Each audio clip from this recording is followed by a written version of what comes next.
Hello friends, welcome to Kannan info Tamil. நம்ம இன்னைக்கு என்ன டாபிக் பார்க்க போறோம் அப்படின்னா 3 முக்கியமான டிஃபென்ஸ் அப்டேட் இந்த வீடியோல பார்க்க போறோம். முதல் டிஃபென்ஸ் அப்டேட், 2023வது வருடம் இந்தியா பல முக்கியமான மிசைல் சோதனைகளை வெற்றிகரமா நடத்தி முடிச்சாங்க.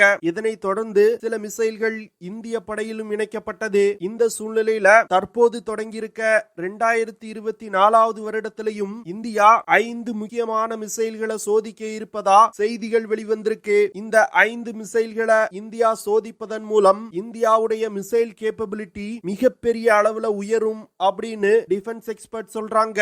இந்தியா எந்த 5 மிசைல்களை சோதிக்க இருக்காங்க, சோதிக்கப்பட உள்ள மிசைல்களோட செயல்திறன் மற்றும் சிறப்பு அம்சங்கள் என்ன, இதன் மூலமா இந்தியாவுக்கு கிடைக்கக்கூடிய நன்மைகள் என்ன அப்படிங்கிறது குறித்து பார்க்கலாம். இரண்டாவது அப்டேட், சமீபத்துல Pakistan J-31 stealth fighter jet விமானத்தை வாங்க இருப்பதா செய்திகள் வெளிவந்திருக்கு. உண்மையிலே பாகிஸ்தானால J-31 ஸ்டெல்த் ஃபைட்டர் ஜெட் விமானத்தை வாங்க முடியுமா? அந்த விமானத்தை வாங்குவதன் மூலம் பாகிஸ்தானுக்கு கிடைக்கக்கூடிய சாதக பாதகங்கள் என்ன, இந்தியாவுக்கு இதனால் ஏற்படக்கூடிய பிரச்சனைகள் என்ன, பாகிஸ்தானுடைய இந்த நகர்வின் மூலமா இந்தியாவுக்கு ஏற்படக்கூடிய பிரச்சனைகளை எப்படி சமாளிக்க முடியும் அப்படிங்கிறது குறித்து பார்க்கலாம். மூன்றாவது அப்டேட், சமீபத்துல பாரத பிரதமர் இந்தியாவுடைய லட்சத்தீப் பகுதிக்கு சுற்றுப்பயணம் போயிருந்தாரு. இந்த சுற்றுப்பயணம் மால்தீவ்ஸ் நாட்டிற்கு செக் வைப்பதற்காக அப்படின்னு டிஃபென்ஸ் எக்ஸ்பர்ட் சொல்றாங்க. எப்படி இந்தியால ஒரு இடத்துக்கு பாரத பிரதமர் போறது மூலமா ஒரு அண்டை நாட்டிற்கு செக் வைக்க முடியும், மால்தீவ்ஸ்ல பாரத பிரதமரோட இந்த சுற்றுப்பயணம் குறித்து என்ன பேசி வந்துகிட்டு இருக்காங்க, இந்தியா மால்தீவ்ஸ் உறவுல விரிசல் ஏற்படுவதற்கான காரணம் என்ன அப்படிங்கிறது குறித்து நம்ம டீடைலா இந்த வீடியோல பார்க்கலாம். நம்ம சேனல்ல டிஃபென்ஸ் மற்றும் ஜியோபாலிட்டிக்ஸ் சம்பந்தமா தினம் ஒரு வீடியோ பப்ளிஷ் பண்ணிட்டு இருக்கோம். உங்களுக்கு நம்ம சேனல்ல பப்ளிஷ் பண்ணக்கூடிய வீடியோஸ் பிடிச்சிருந்துச்சுன்னா சேனலை சப்ஸ்கிரைப் பண்ணி சப்போர்ட் பண்ணுங்க. நீங்க பண்ற ஒவ்வொரு சப்ஸ்கிரிப்ஷனும் எனக்கு அடுத்தடுத்த வீடியோஸ் போடுறதுக்கு ஒரு மோட்டிவேஷனா இருக்கும். 2023ல இந்தியா மிகப்பெரிய அளவுல மிசைல்களை சோதனை செஞ்சாங்க. சோதிக்கப்பட்ட மிசைல்களை இந்தியாவின் முப்படைகள்ல பெருமளவுல இணைச்சிருக்காங்க. குறிப்பா சொல்லணும் அப்படின்னா Astra MK1 air to air மிசைல்களை Su-30 MKI தேஜஸ் போன்ற விமானங்கள்ல இணைச்சிருக்காங்க. அடுத்து பிரளய் டாக்டிக்கல் பாலிஸ்டிக் மிசைல்களை இந்தியாவின் எல்லை பகுதிகளில் மிகப்பெரிய அளவுல டிப்ளாய் செஞ்சிருக்காங்க. ஆகாஷ் ஏர் டிஃபென்ஸ் சிஸ்டங்களை அதிக அளவுல இந்திய முப்படைகள்ல இணைச்சிருக்காங்க. அந்த வகையில 2024வது வருடத்துல இந்தியா மிகவும் முக்கியமான 5 மிசைல்களை சோதிக்க இருக்காங்க.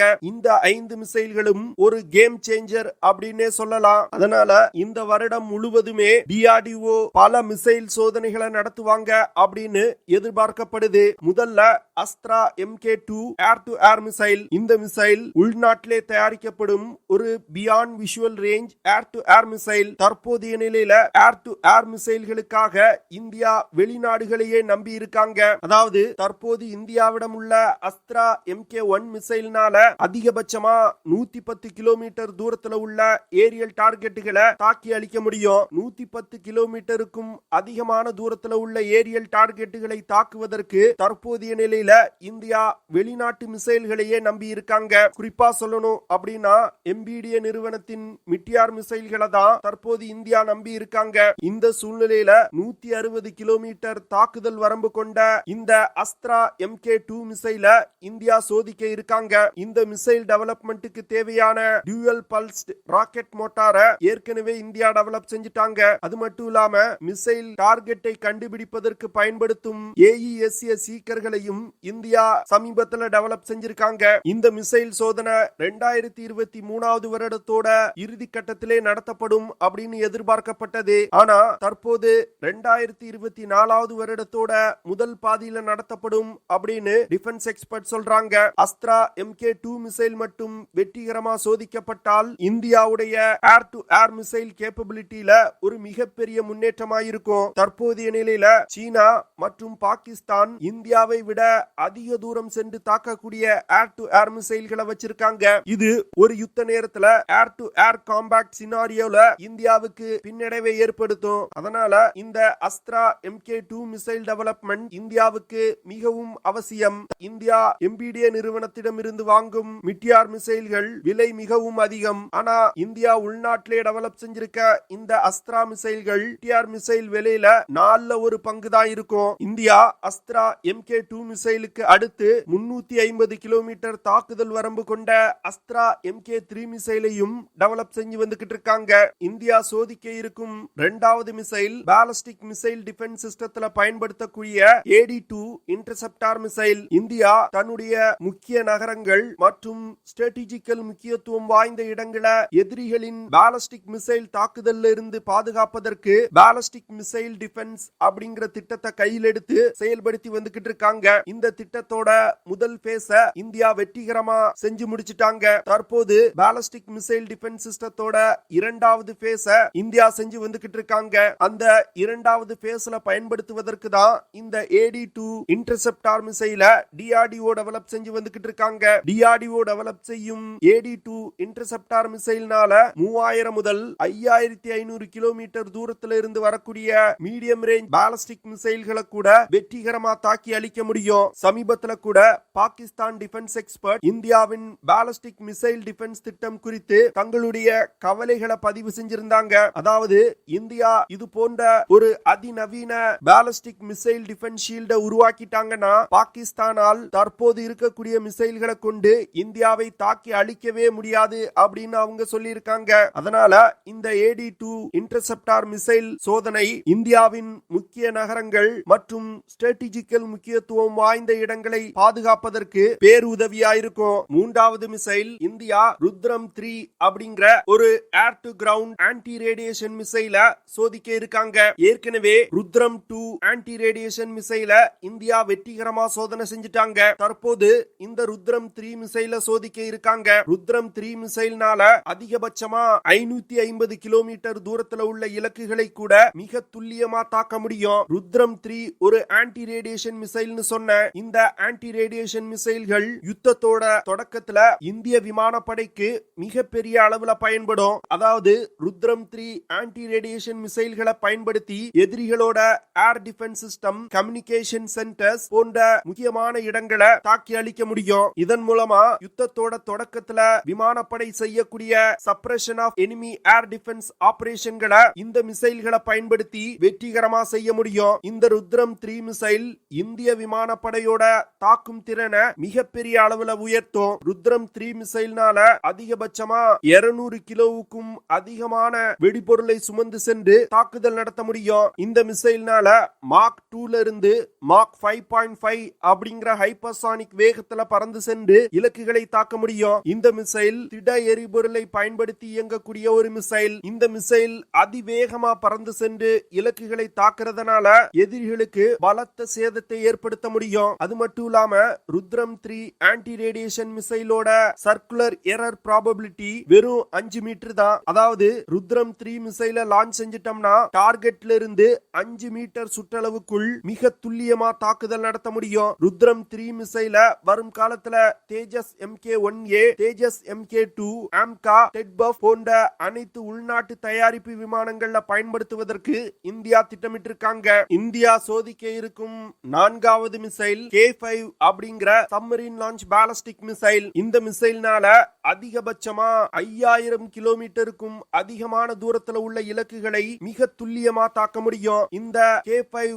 சப்மரீன் லான்ச் பாலிஸ்டிக் மிசைல இந்தியாவின் அணுசக்தி நீர்மூழ்கி கப்பல்ல இருந்து பயன்படுத்துவதற்கு இந்தியா திட்டமிட்டிருக்காங்க. இந்தியாவிடம் அக்னி 5 இன்டர்கான்டினென்டல் பாலிஸ்டிக் மிசைல் இருக்கு. ஆனா இந்த மிசைல்கள் தரையில் இருந்து தரை இலக்குகளை தாக்கக்கூடியது. அதனால ஒரு யுத்த நேரத்துல எதிரிகள் அக்னி 5 மிசைலை இந்தியா எங்க மறைச்சு வச்சிருக்காங்களோ அந்த இடங்களை கண்டுபிடித்து தாக்கி அழிப்பதற்கு வாய்ப்பு இருக்கு. அதனால இந்தியா நீர்மூழ்கி கப்பல்கள்ல பயன்படுத்தும் இந்த K5 சப்மரீன் லான்ச் பாலிஸ்டிக் மிசைல டெவலப் செய்றாங்க. அதாவது ஒரு அணுசக்தி நீர்மூழ்கி கப்பல்ல சப்மரீன் லான்ச் பாலிஸ்டிக் மிசைல மறைச்சு வச்சிட்டோம்னா அந்த நீர்மூழ்கி கப்பல் எந்த பகுதியில இருக்கு அப்படிங்கறத கண்டுபிடிப்பதே மிகவும் கடினம். அதனால ஒரு யுத்த நேரத்துல இந்தியா நினைச்சாங்கன்னா கடலில் இருந்தும் எதிரிகள் மீது ஒரு அணு ஆயுத தாக்குதல் நடத்த முடியும். அது மட்டும் இல்லாம இந்தியா செகண்ட் ஸ்ட்ரைக் நியூக்ளியர் பாலிசியை ஃபாலோ பண்றாங்க.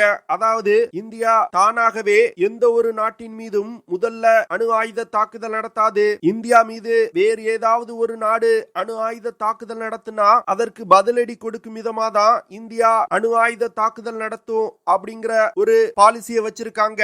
இந்த சூழ்நிலையில இந்தியாவுக்கு இந்த K5 submarine launch ballistic missile ஒரு வலிமையான செகண்ட் ஸ்ட்ரைக் கேப்பபிலிட்டியை கொடுக்கும். K5 சப்மரீன் லான்ச் பாலிஸ்டிக் மிசைல்னால அதிகபட்சமா 2000 கிலோகிராம் எடை கொண்ட அணு ஆயுதங்களை சுமந்து சென்று தாக்குதல் நடத்த முடியும். இந்த மிசைல்களை இந்திய கடற்படையில் தற்போது பயன்பாட்டில் உள்ள INS அரிகாந்த் மற்றும் INS அரிகாட் போன்ற நீர்மூழ்கி கப்பல்ல பயன்படுத்த திட்டமிட்டிருக்காங்க.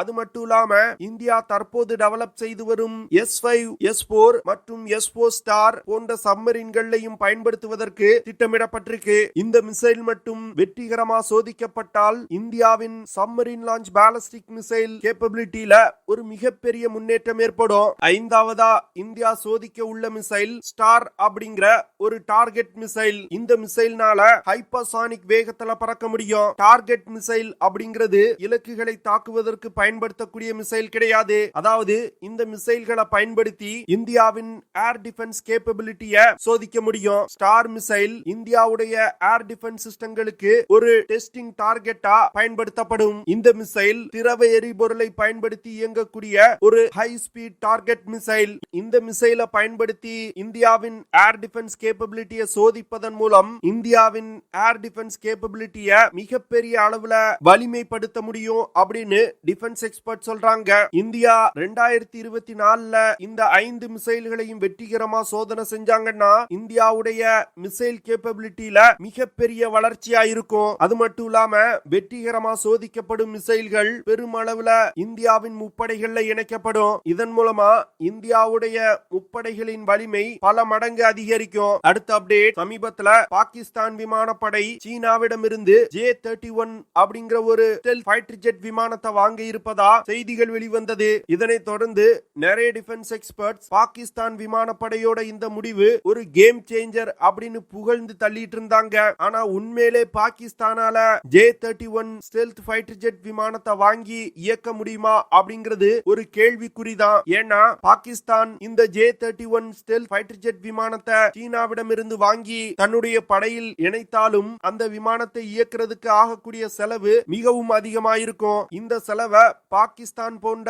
ஒரு பொருளாதாரத்தால தாங்கவே முடியாது. அப்படியே சீனாவிடமிருந்து இந்த J-31 ஸ்டெல்த் ஃபைட்டர் ஜெட் விமானத்தை வாங்கினாலும் மிகவும் குறைந்த எண்ணிக்கையிலே பாகிஸ்தான் வாங்குவாங்க. அது மட்டும் இல்லாம இந்த J-31 ஸ்டெல்த் ஃபைட்டர் ஜெட் விமானத்தை சீனா இன்னும் முழுசா டெவலப் செய்து முடிக்கல. இந்த டெவலப்மெண்ட் முடிக்கிறதுக்கே இன்னும் 5-6 வருடங்கள் ஆகும். இந்த சூழ்நிலையில பாகிஸ்தான் பெரிய சாதனை செஞ்சது போல நிறைய பேர் பேசி வந்துகிட்டு இருக்காங்க. அது மட்டும் இல்லாம இந்த J-31 ஸ்டெல்த் ஃபைட்டர் ஜெட் விமானத்தோட கேப்பபிலிட்டியிலையும் பல கேள்விக்குறிகள் இருக்கு. அதாவது சீனா இதுவரைக்கும் தன்னுடைய 5th ஜெனரேஷன் ஃபைட்டர் ஜெட் விமான கேப்பபிலிட்டி குறித்து எந்த செய்தியும் வெளியிடாம ரொம்ப ரகசியமா வச்சிருக்காங்க. இதற்கு காரணம் அவங்களோட ராணுவ ரகசியம் வெளியே போக கூடாது அப்படின்னு நினைக்கலாம். இன்னொரு காரணம் அவங்க முழுவதும் அந்த டெக்னாலஜியை டெவலப் செய்து முடிக்கல அப்படின்னு சொல்லலாம். என்ன பொறுத்த மட்டில் சீனா அமெரிக்க டிஃபென்ஸ் நிறுவனங்களோட சர்வர்களை ஹேக் செய்து சில 5th ஜெனரேஷன் ஃபைட்டர் ஜெட் விமானம் குறித்து சில முக்கியமான விஷயங்களை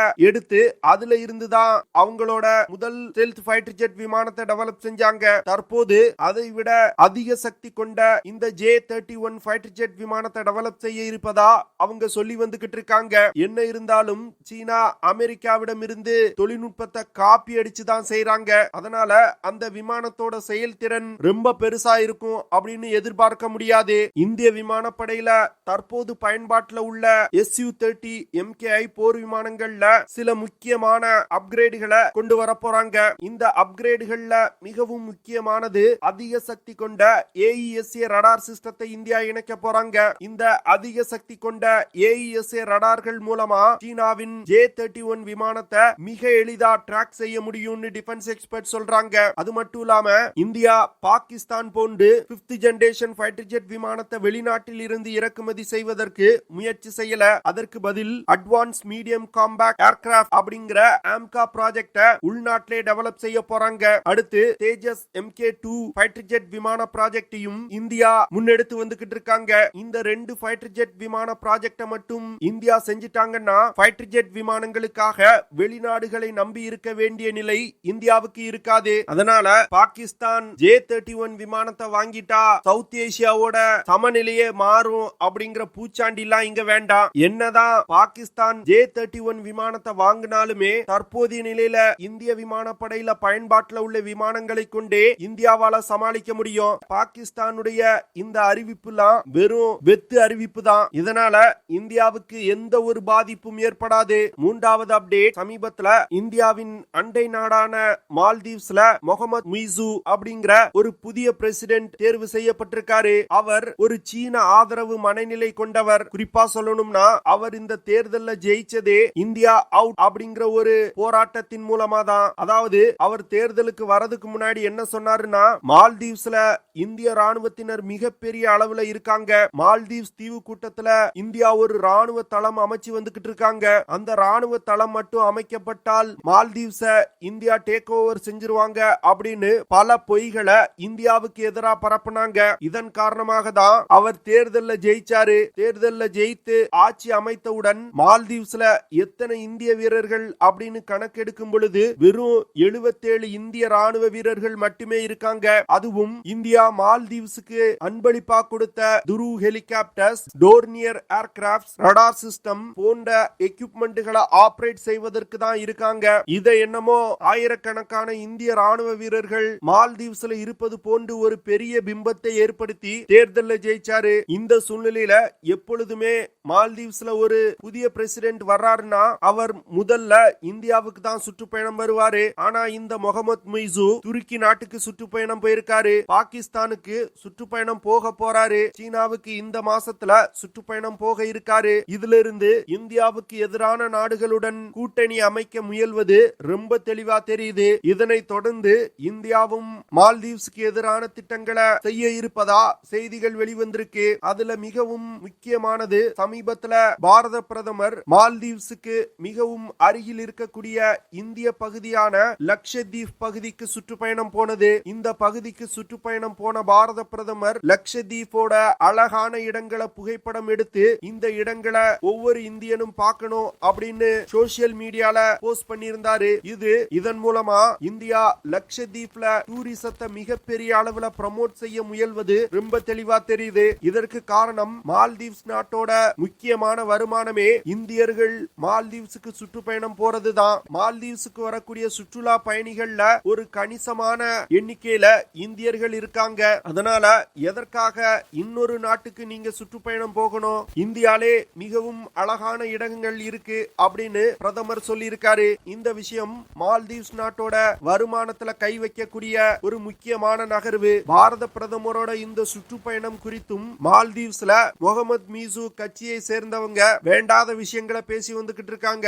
அதாவது லட்சத்தீப்ல அவ்வளவு இன்ஃப்ராஸ்ட்ரக்சரே கிடையாது, அங்க எதுக்கு சுற்றுப்பயணம் போகணும் அப்படின்னு கிண்டல் செஞ்சு வந்துகிட்டு இருக்காங்க. இது போன்ற ஒரு சிறிய நாட்டெல்லாம் இந்தியா இவ்வளவு தூரம் போட்டு இருக்க கூடாது. இதே போன்றுதான் இலங்கையும் சில வருடங்களுக்கு முன்பு செஞ்சாங்க. மலேசியாவும் இது போன்றுதான் செஞ்சாங்க. இப்போ மலேசியா, இலங்கை போன்ற நாடுகள்ல என்ன நடந்துட்டு இருக்கு, அதே நிலை இன்னும் கூடிய விரைவில் மால்தீவ்ஸ்லயும் வரும். ஓகே ஃப்ரெண்ட்ஸ், நம்ம வீடியோவோட நிறைவு பகுதிக்கு வந்துட்டோம். இதெல்லாம் தான் நான் உங்ககிட்ட ஷேர் பண்ணணும் அப்படின்னு நினைச்ச விஷயங்கள். ஐ ஹோப் நான் ஷேர் பண்ண விஷயங்கள் உங்களுக்கு பிடிச்சிருக்கும் நினைக்கிறேன். அப்படி பிடிச்சிருந்துச்சுன்னா ஷேர் பண்ணுங்க, லைக் பண்ணுங்க, கமெண்ட் பண்ணுங்க. மறக்காம நம்ம சேனலுக்கு சப்ஸ்கிரைப் பண்ணுங்க. அப்படியே அந்த பெல் நோட்டிபிகேஷனை கிளிக் பண்ணி ஆல்ங்கிற ஆப்ஷனை எனேபிள் பண்ணிக்கங்க. See you in the next video. Jai Hind.